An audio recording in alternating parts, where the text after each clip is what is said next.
These terrorists are united by the same vile hate that rejects the values that our country holds dear: decency, tolerance and respect. And we are united in our mission to tackle terrorism in all its forms. Since day one, this government has backed our police and security services, who work around the clock to take down terrorists and violent extremists. On any given day, they make a series of calculated judgments and decisions on how best to protect our citizens and country, based upon the intelligence that they gather.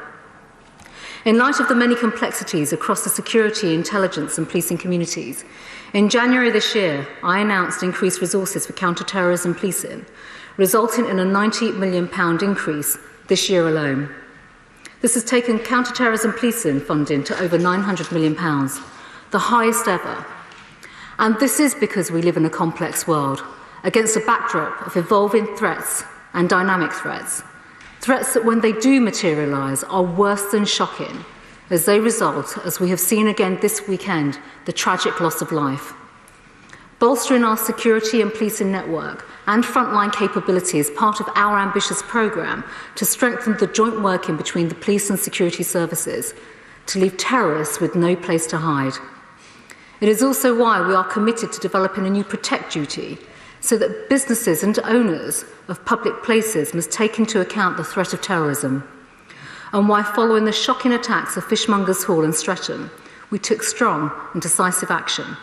Action which included the introduction of the Terrorist Offenders Restriction of Early Release Act, the emergency legislation which retrospectively ended the automatic early release for terrorist offenders, serving standard determined sentences, forcing them to spend a minimum 2/3 of their time behind bars before being considered for release by a parole board.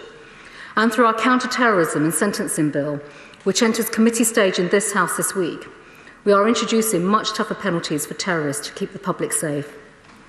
This is the biggest overhaul of terrorist sentencing and monitoring in decades, strengthen every stage of the process, from introducing a 14-year minimum jail term for the most dangerous offenders to stricter monitoring measures.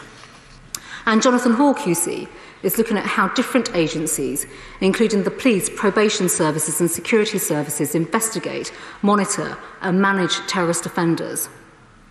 Finally, Mr. Speaker, I totally understand the desire for details and information to enter the public domain, particularly at this particular time, as to what happened and why. But as you, Mr. Speaker, has pointed out, I would ask everyone, including the media, to be cautious at this stage about reporting on individuals who have not been charged. We must not do anything that could risk the victims or their loved ones from achieving justice.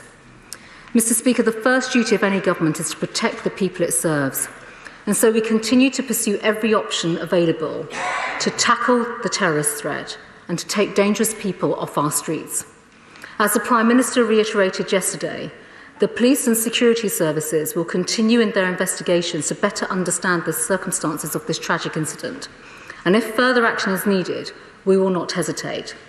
Our world-class CT police and security services have my unequivocal backing as they hunt down hate-fueled terrorists and extremists. So my message today is clear, simple and strong. Swift justice will be done, victims will be supported, and if further action is needed to stop terrorists in their tracks, this government will not hesitate to act. I commend this statement to the House.